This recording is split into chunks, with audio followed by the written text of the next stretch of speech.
زما د قسم ډیر غټه مغالطه کې مونږ پراتی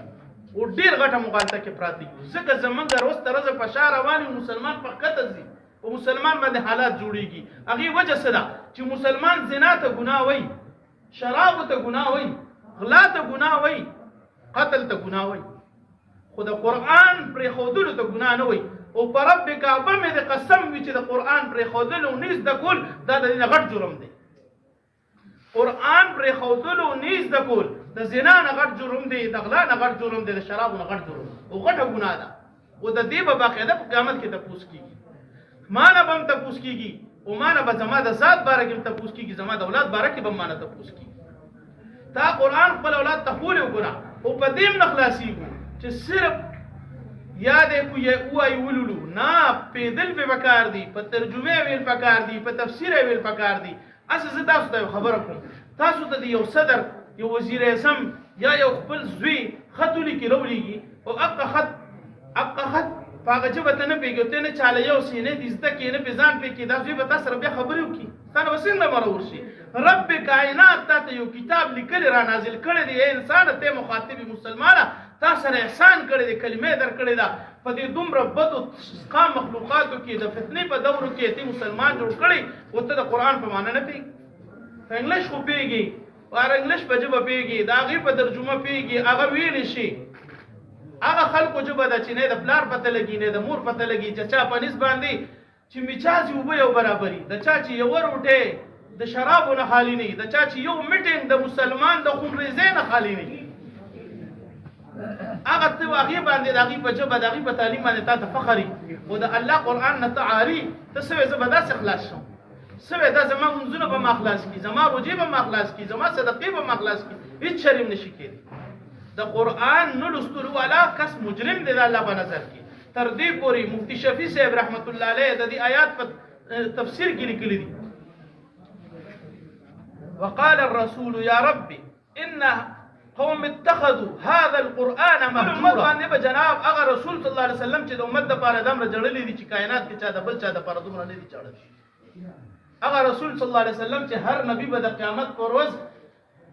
نفسي نفسي چغې وایي سوای د جناب محمد رسول الله صلی الله علیه وسلم چې دا غچغه بسې امتي امتي امتي امتي اق جناب محمد رسول الله صلی الله علیه وسلم به د خپل امت په خپل شکایت کوي دا الله په دربار کې وایي اے الله دې زما امت قرآن شاته غرزول او پرېښی دی دې سره خپل حساب مفتی شفیع صاحب رحمت الله علیه لیکلی دي د دې نه هغه مسلمانان مراد دي چې قرآن یې لوستی دي بیا یې لوستم نه لولي اقم ته مراد دي بیا ورپسې تفسیر کې د دلیل په طور چې د دې نه مسلمانان مراد دي هغه د انس رضی الله عنه حدیث راوړی دی چې انس رضی الله عنه فرمایي قیامت پر ورځ مسلمان حاضر کړی شي قرآن به د غاړه کې چولی شوي هغه قرآن به راشي او دې به هم راشي الله جل شانه ته به د قرآن وي ربه تا زه دته لیکلي یم ته خو نه زه ولستم نه یې زده کړم نه یې وښولم نه یې راباندې عمل وکړو نن زمونږ د دواړو د فیصلې دپاره ته کافي ربه ته اوس فیصله وکړه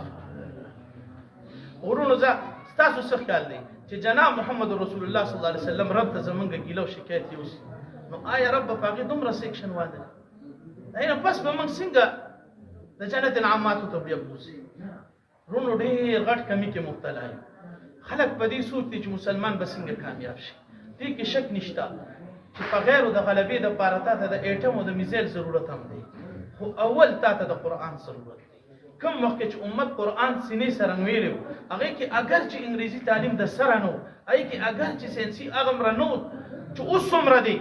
اوس او نه ورسره فوج دومره و چې اوس څومره فوج مسلمان سره دی نه ورسره تعداد دومره و څومره چې اوس تعداد د مسلمان دی خو څومره ذلیله کېږي رسوا کېږي د تاریخ په صفحاتو کې وګورئ څومره چې مسلمان نن ذلیله کېږي داسې مخکې نه دی ذلیله شوي ولې قرآن شاته غورځولی دی هغه قرآن چې واپس سینو سره ولګي واپس به الله جل شانه هغه مقامات درکړي حالانکه دا د عزت مقام دی ګوره خو غواړی چې موږ مسلمانان د رسوایۍ د ذلت نه وځو نو هغې رخت ته راشئ چې کله آدم علیه السلام پیدا شو لومبی ورځ آدم له الله په څه شي عزت ورکړی په څه شي یې آدم دا فرشتو نه بهتر کړ داسې څه کمال و آدم کې چې فرشتو ته یې راشي آدم ته سجده وکړي هغه څه هغه علم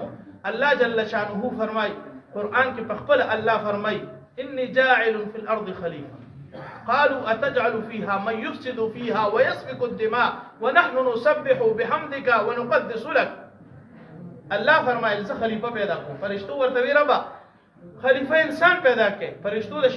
د پیریانو شرارتونه لري. ایو دې ربا دا خو به ویني جنگونه به کوي، یو بل سره به دښمنۍ کوي، بغضونه به کوي، غلاګانې به کوي، دا شینه به کوي. من کافی او ستا تسبیح د پاره، ستا د عبادت د پاره. الله وتعالى اني اعلم ما لا تعلمون. زه پیګم تاسو نه پیګی.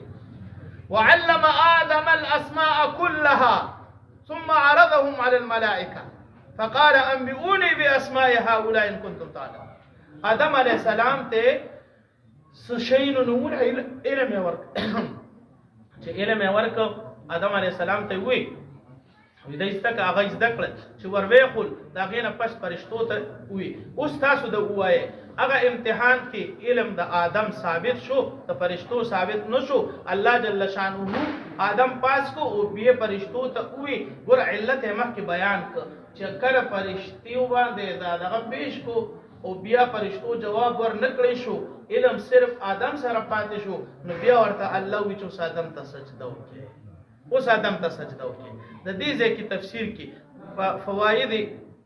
عثماني کې مولانا شبیر احمد عثماني صاحب رحمت الله علیه لیکلي دي. وی ګوره انسان د فرشتي نه افضل ولې وی دي صرف د علم په وجه دا مفتی مولانا شبیر احمد عثماني صاحب په تفسیر عثماني کې لیکلي وی د علم په وجه دي. وی ګوره کو تاسو عبادت یادوي نو وی عبادت خاصه مخلوق دی. عبادت کې فرشتي د انسان نه ډیر اوچتي خاصه مخلوق دی. علم خاصه خالق دی او خاصه خالق صرف انسان لور کړی دی. او په هر خلیفہ کې د مستخلف عنه د صفت اثر وی. انسان خلیفہ دی د الله جل شانه د کې د الله د ذات د صفاتو نه کوم اثر راغلی دی هغه د علم اثر دی. د دین اوچت اثر بل نشي کېږي. اوس هم کو انسان ترقی غواړي، کامیابی غواړي، هغه به علم ترازی. الله دې علم ته په خپل نور ویلې دي، نور ورته ویلې دي. او حدیث مبارک کې دی علم ته نور ویل شوی دی، په اشعارو کې دی علم ته نور ویل شوی دی. او دیم ویل دي چې نور بدبختو ته نه ملاويږي، ګناګارو ته نه ملاويږي. امام شافعي رحمت الله علیه فرمایي بشكوت الى وكيع سوء حفظي فاوصاني الى ترك المعاصي فان العلم نور من الهي ونور الله لا يعطى لعاصي. امام شافعي فرمایي ما خپل استاد وکیتا د خپل حافظي شکایت کو اغي ما ته وې چې علم د الله نور دی او الله کل نور ګناګار له نور کوي، ګناګار له نور کوي. کو زه داسې ویم کنه چې عالم د روی زمين د هر چا نه بهتر دی. دا وپځي دي کې زه سچم د قران پرانا کې د حدیث پرانا کې او کو یو کس د وای چې چا سره د ټولي دنیا واکو اختیار دی هغه د حافظ یا د عالم نه بهتر دی. د کس دروغجن دی د الله پنځ د الله د رسول پنځ د الله د کتاب پنځ د احادیث رسول پرانا کې دا دروغجن خېج. اگر چې اوس د غیر مهنت په مونږ باندې داسې شوی دی چې د مال مینه مړه ته پروت ده، چا سره مال ډیری هغه مونږ تر ټولو نه خف کړي، چا سره مال ډیری د هغه عزت او قدر زموږ سره کوي. خو نه د الله په نسبت باندې قدر عزت د علم والا الله په نسبت باندې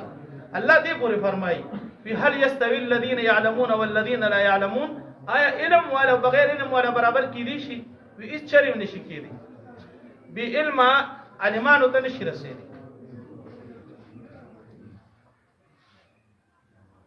دا د قران فیصله ده چې به علم علمانو ته نشي رسیدي. دا الله جل شانه دوی له یو عجیب مقام ورکړی دی. يرفع الله الذين امنوا دا شروع کې ما آیات تاسو ته تلاوت کوم چې الله علمانو لا درجات ورکړي دي اوچت اوچت. يرفع الله الذين امنوا منكم والذين اوتوا العلم درجات. د اهل علم ولا الله بیا خاص نور درجات ورکړي دي. د دې بل آیات کې د دې اشاره داسې ده هل يستوي الذين يعلمون والذين لا يعلمون. دا هل استفهام انکاری دی، یعنی داسې د سره کې دی نشي چې غیر عالم د عالم ته رتبه کې مرتبه کې برابر شي. ها بیا زموږ ته په نظر کې عالم یا قاری دا لږ کمزور ښکاري. د هغې څه وجه ای وجه دی چې زمونږ الله د ترتیب داسې جوړ کړی دی چې د علماو قرا دا اکثر مالی لحاظ سره کمزوري. او شیخ حسن جان صاحب رحمت الله علیه ما په خپل اوریدلی هغه فرمایل وی دا عالم یا علم والا یا مدرسو والا الله کمزوري مالی لحاظ سره ځکه کمزوري پیدا کوي. خو چېرې دی علم سره مال لري دی، حفظ سره مال لري دی، نو هغه خلک چې د چا زړه کې د قرآن محبت نشته د دین محبت نشته اسی بوس مسلمان دی په جبه مسلمان دی هغه هم خپل بچي بیا مدرسې ته راوستي خو نیت به د علم نه وي نیت به د دین نه نیت به د قرآن د محبت او د الله د رضا نه صرف د مال د حاصلولو به بیا به د ټګو د مل پته نه لګېده بیا به د پیو مجنون او د ویلې د مجنون فرق نه کېده نو د دې وجې نه هغې فرمایل الله علما لږ کمزوري پیدا کړي دي او د عوام سهاره ګرځولي دي د هغې د خرچې د ترتیب دا د دې د سعادت خبره دې وجې نه موږ حالان کې بعضې ټیم کې علماو ته ګوره وي نبي علیه السلام هغې په دلیل کې وي وي نبي علیه السلام الله جل شانه مکې مکرمې ته راولېږه مکې مکرمې ته راولېږه هغې لندن ته هم رالېږلی شو امریکې ته هم رالېږلی شو نورو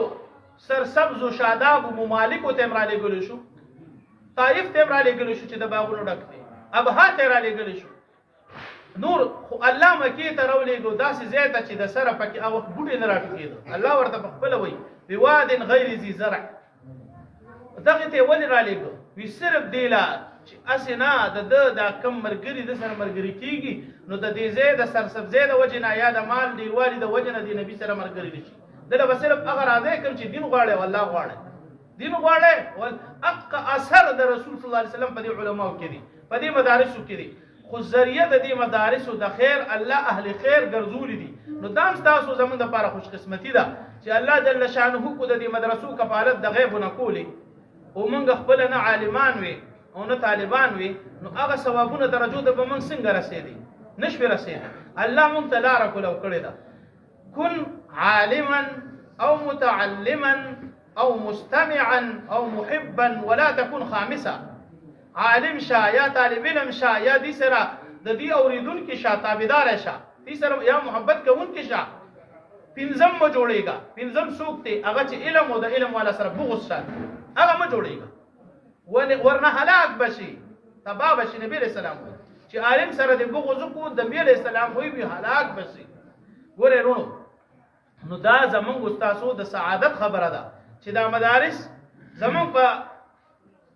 مرستې سره الله چلی موږ یې ولې یو ذریعه کړي اول خو د مسلمان د شان سره خایم نه چې مدارس والا د رافاسي چانده د غواړي ولې چې مسلمان د اول نه د مدرسې ضرورت پوره کړي د خپل اول نه د مخکې د مدارسو ضرورت پوره کړي نو عرض مې دا کو چې دا طبقه الله مالی لحاظ سره کمزوري کو ساتلی سزه کې اوس الحمدلله تبلیغ د برکت نه ډېر ښه خاندانونو مالدار خاندانونو ولګېدل خو نه خو مالداره ولګېدل نو دا زموږ ستا سعادت دی دا زموږ په مدرسې باندې احسان نه دی ګوره د الله چې کوم کس بدي شي د هغه زړه کې د مدرسې او د علم ناقدري واچوي چې کوم یې خوښي د هغه زړه کې د مدرسې او د علم خیرخواهي او مینه محبت واچوي او هغه دې له استعمالي چې دې د مدرسې مدد وکړي وي په طالب علم چې یو روپۍ چا ولګوله حدیث مبارک دی وی د احد د غر برابر د سونې خرج کولو د الله په لار کې د هغې برابر اجر ورته میلاوي دومره اجر او ثواب میلاویږي اوس دا خو موږ تاسو ته ووایو که نه چې رسول الله صلی الله علیه وسلم فرمایي پنځم مه جوړېږه یعنی بغض والا مه جوړېږه ورنه هلاک بشي پنځم مه جوړېږه ورنه هلاک بشي ګوره موږ د زنانو مجلس هم دی او اندازه داسې ده چې زنانه ډېري په نسبت د نارینو او زنانو کې د غیبت عادت هم لږ زیات دي خو یوه خبره قابل غور ده دلته رسول الله صلی الله علیه وسلم فرمایي پنځم مه جوړېږه هلاک بشي څه مطلب علمانو سره بغض مساته علم والا سره بغض مساته د دې غیبت یې مه کوه علامه عبدالوهاب شیراني رحمت الله علیه اليواقیت والجواهر کې لیکلي دي لحوم العلماء مسمومون د علمانو غوښې دا زخریله غوښې دي څه مطلب زخریله غوښې دي عام دا غیبت د قرآن کې الله دا ویلي دي ان یأکل لحم اخیه میتا غیبت داسې دی چې د خپل مسلمان مړ ورور غوښه خوري نو هغه عام کس غیبت کوي نو د عام کس غوښه خوري خو که د عالم غیبت کوي نو زخریله غوښه خوري څه مطلب د هلاکت نه بغیر د بل لار نشته هلاکېږي به تباه کېږي هلاکېږي به دا علامه عبدالوهاب شعراني رحمت الله علیه اليواقیت والجواهر کې لیکلي دي چې د هلاکت نه علاوه د دې کس بل لار نشته بل یو حدیث دی د هغې مفهوم دی چې الله یې په درې عذابونو کې مبتلا کوي کله چې علماو سره مینه ختمه شي هغې کې یو دا دی چې دنیا نه ځي هلاک بې ایمانه به ځي ایمان نه به خلاص ځي او چې کوم بې ایمانه لاړ هغه به ډایرکټ دوزخ ته ځي الله دې زموږ حفاظت وکړي الله دې زموږ په زړونو کې مینه واچي زموږ اولاد او زموږ نسلونو کې او بل رونو وي د روزې برکت به لاړ شي تنخواه به ډېرې خو په سر کونه به نه پیږي تنخواګانې به راځي مالونه به راځي علماو سره د محبت نه کولو د وجې نه د هغې نه به مکمل برکت لاړ شي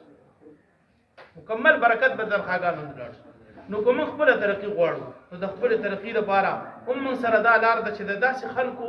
سره موږ روابط جوړ تعلق جوړ